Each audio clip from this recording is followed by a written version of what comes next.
नमस्कार दोस्तों, स्वागत है आपके अपने YouTube चैनल टारगेट क्लासेस पर। मैं हूं सुरेंद्र। दोस्तों, अगर आपको हमारा चैनल पसंद आता है तो इसे लाइक करें, शेयर करें एंड सब्सक्राइब करें ताकि नेक्स्ट आने वाले वीडियो आपके फोन पर स्वयं पहुंच सके। दोस्तों, बात करते हैं वहाँ जीके की। जीके में आपका चैप्टर है जैन धर्म। आइए दोस्तों, इसके बारे में बात करते हैं। जैन श्रुतियों के अनुसार बताया जाता है कि जैन धर्म में टोटल 24 तीर्थंकर हुए। कितने हुए? 24 तीर्थंकर। अब हमें सबसे पहले पता होना चाहिए तीर्थंकर का मतलब क्या होता है। तीर्थंकर का अर्थ होता है जिसने मोक्ष प्राप्ति हो, जिसने मोक्ष प्राप्त किया हो। जैन धर्म के प्रथम तीर्थंकर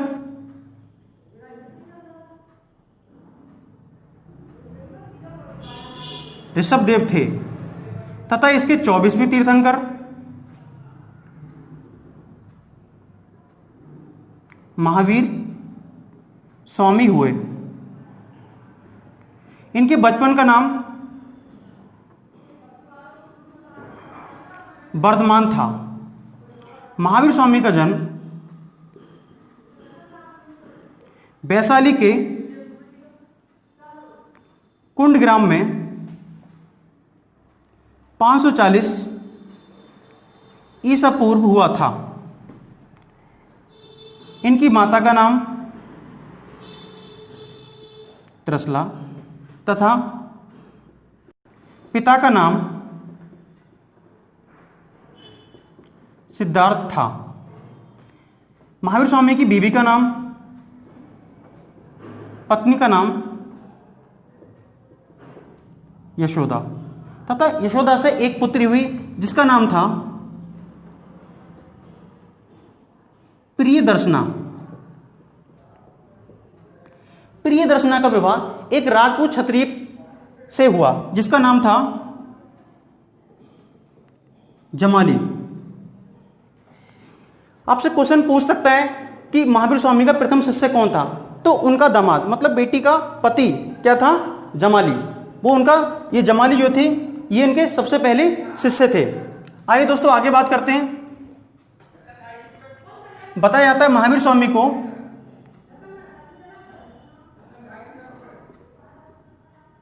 ऋजुपालिका नदी के तट पर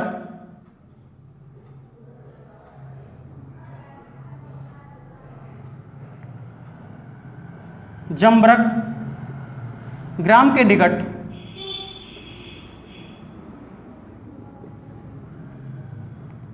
ज्ञान प्राप्त हुआ। जैन धर्म में पूर्ण ज्ञान को केवल्य ज्ञान कहा जाता है। पूर्ण ज्ञान क्या कहलाता है? केवल्य ज्ञान। जैन धर्म के 23वें तीर्थंकर हुए पार्श्वनाथ। बताया जाता है इन्हें 100 वर्ष की अवस्था में सम्मेद पर्वत पर ज्ञान की प्राप्ति हुई। इनके 4 व्रत थे। पहला नंबर था चोरी न करना, दूसरा था हिंसा न करना, तीसरा था झूठ न बोलना तथा चौथा था धन ना रखना। इन्हीं 4 व्रतों में महावीर स्वामी ने जो जैन धर्म के 24वें तीर्थंकर थे उन्होंने अपना 5वां व्रत ब्रह्मचर्य जोड़ा। इनमें सबसे ज्यादा इंपॉर्टेंट हिंसा ना करना था। दोस्तों, बताया जाता है शुरू में जैन धर्म के लोगों ने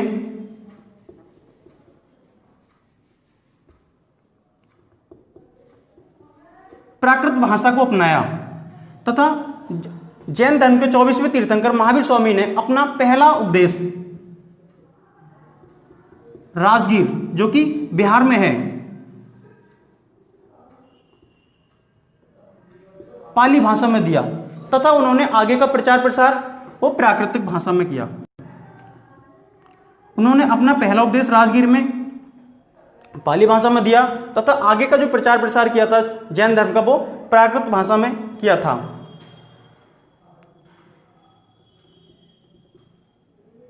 कर्नाटक में जैन धर्म को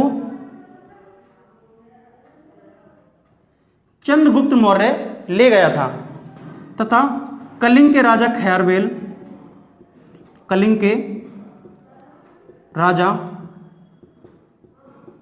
खारवेल तथा अजातशत्रु के पुत्र उदयन ने भी जैन धर्म को स्वीकार किया था। वो जैन धर्म के अनुयायी थे। दोस्तों बताया जाता है जैन धर्म के 24वें और अंतिम तीर्थंकर महावीर स्वामी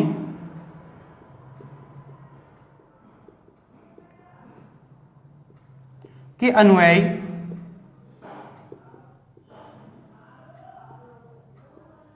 निर्ग्रंथ कहलाए, निर्ग्रंथ कहलाए तथा इन्हें नग्न मतलब बिना वस्त्र के रहने की शिक्षा भी महावीर स्वामी ने दी।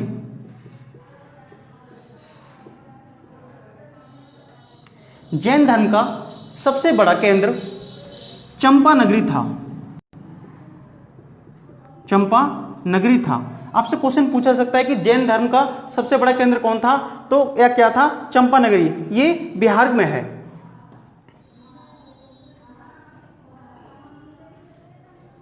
कहां पर है ये? बिहार में। महावीर स्वामी की मृत्यु 468 ईसा पूर्व पावापुरी में हुई। पावापुरी में हुई। इनकी मृत्यु के बाद ही जैन धर्म दो संप्रदायों में बंट गया। पहला था श्वेतांबर, दूसरा था दिगंबर। श्वेतांबर वो लोग होते हैं जो श्वेत मतलब सफेद वस्त्र धारण करते हैं। दिगंबर वो होते हैं दिशाएं ही जिनका वस्त्र होती हैं। दिशाएं ही जिनका वस्त्र होती हैं क्या कहलाते हैं? वो दिगंबर मतलब वो कपड़े नहीं पहनते, नग्न अवस्था में रहते हैं।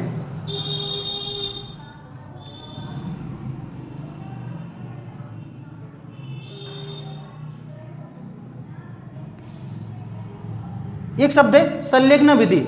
जैन धर्म के अनुसार अपने शरीर को भूखा रखकर प्राण त्यागने की घटना क्या कहलाती है? संलेखन विधि। जैन धर्म में जो मठ होते थे, मठों को बसदी कहा गया है। जैन धर्म कर्म और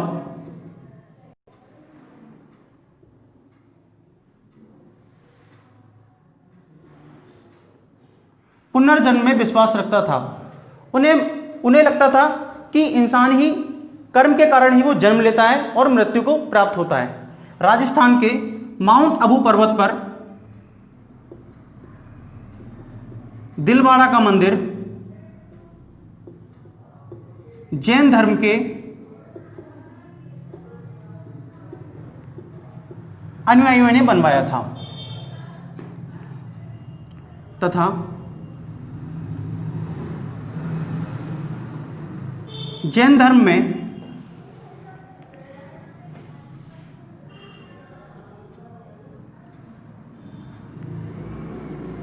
दधिवाहन जो चंपा के शासक थे, उनकी पुत्री चंदना महावीर स्वामी की पहली महिला भिक्षुणी बनी। दोस्तों आपसे क्वेश्चन पूछा सकता है कि महावीर स्वामी की पहली महिला भिक्षुणी कौन थी? तो क्या नाम था उसका? चंदना। दोस्तों इसके साथ ही आपका टॉपिक ये खत्म होता है। आप जो हमसे कुछ नया चाहते हैं या इसमें कुछ सुधार चाहते हैं तो दोस्तों आगे हमें लिख भेजें कमेंट बॉक्स में। Okay, thank you.